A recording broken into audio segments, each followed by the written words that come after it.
Hello, my name is Amber Paris. I'm from New York City. Woo! Yeah, I wanted y'all to do that. That's what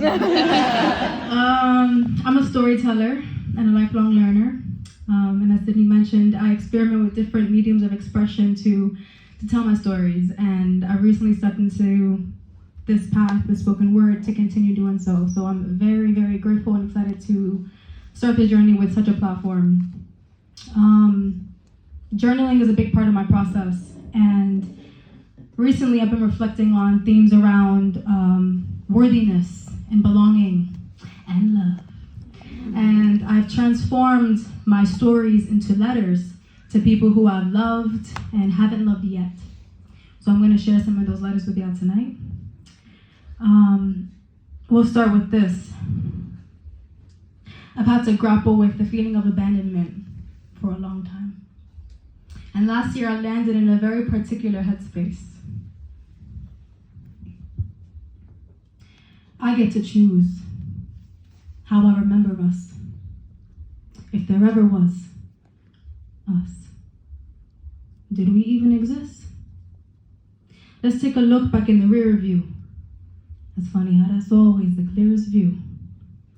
As I place my body back in time, laying next to you, I remember stargazing through your eyes like it was the first time. I remember feeling like it was my first time, because you made me so nervous, like I was 16. I ain't never had nobody show me them things. I trusted you, but I didn't trust us. I didn't trust love. I couldn't believe I was worthy of your affection, even as you wrapped me in your arms for protection. You had no clue of the wars in my head. I battled demons in your bed. We shared sheets, we shared secrets, and I remember when you said, I got you. To which I replied, you don't got to. You don't got two hearts. And as abundant as you are, you too have limitations, the shortcomings of human nature. That's why you moved with hesitation. Yes, I remember that too. You love me, and I don't doubt that, but you always knew this love affair was temporary. I got you. It was a nice thing to say, but was it the right thing to say? To a woman whose bags are too heavy for your shoulders, to a woman who's already lost her soldiers, the ones drafted in this lifetime, to protect her heart, to show her first love, they failed their parts, and they too once said, I got you. They had me. They had my mind full of empty words, my heart full of hope, and my stomach full of grief. Grief for what never was, for possibilities and what ifs. So you see, I get to choose how I remember you. And honey, you're just another number on that list of hopeless possibilities. And I learned something very, very important. The consequence of knowing yourself. You reflect love without doubt of your worthiness. The consequence of loving yourself. When you meet someone else, you accept love without doubt of your worthiness. You see, I'm most familiar with the kind of love that ruffles your spirit. The kind that takes over your thoughts. It toughens you. It hardens you. It tears you apart.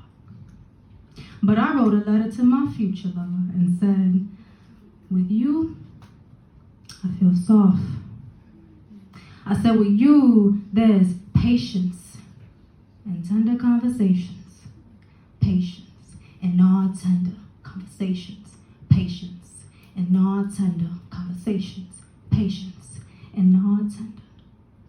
I feel seen from the inside out, from the outside in. Show me the kind of hurting I won't mind. The kind that feels nice. From joy and sexy passion. You know. Stomach aching laughs from our commentary. Got you impressed by my New York swag. Aches from smiling too hard. Carving lines around my grin. Evidence of our kin. Aches from a day's worth of cardio. Need I go no further? I continued in this letter and wrote, I discover in you the abundance in me. Baby, our vulnerability is beautiful. But my favorite part is patience and non-tender conversations.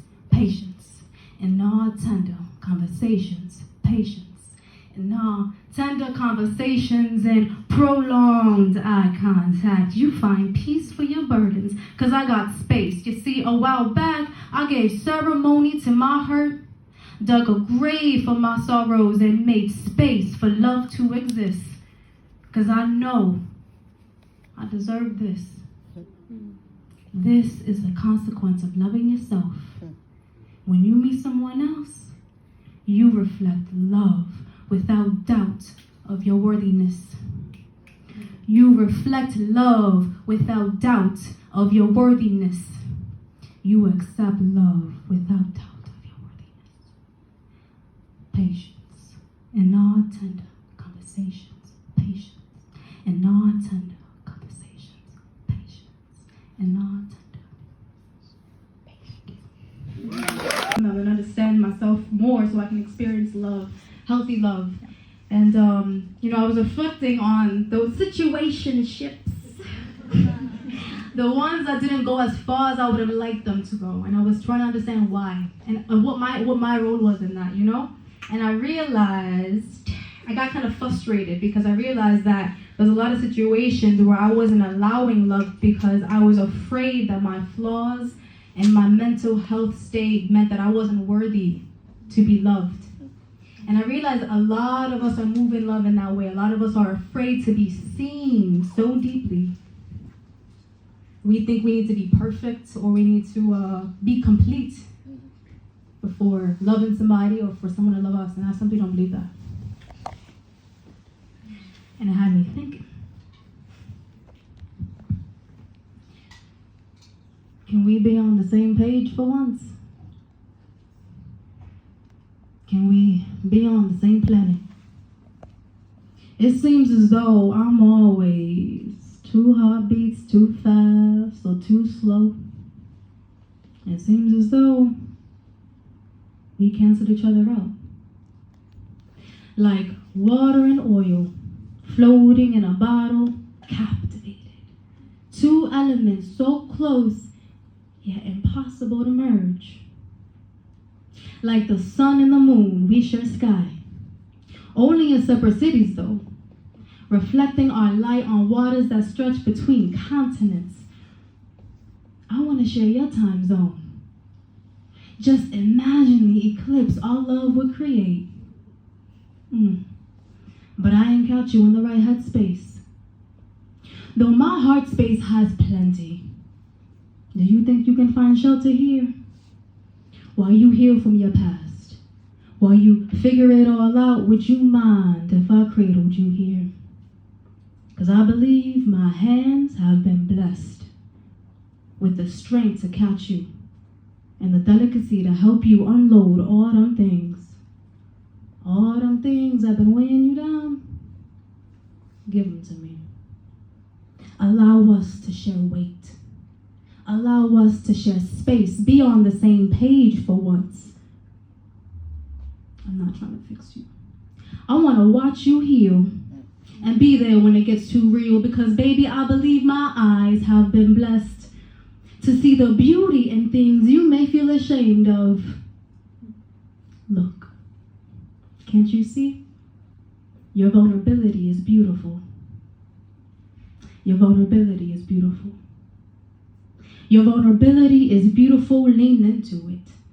Lean into me.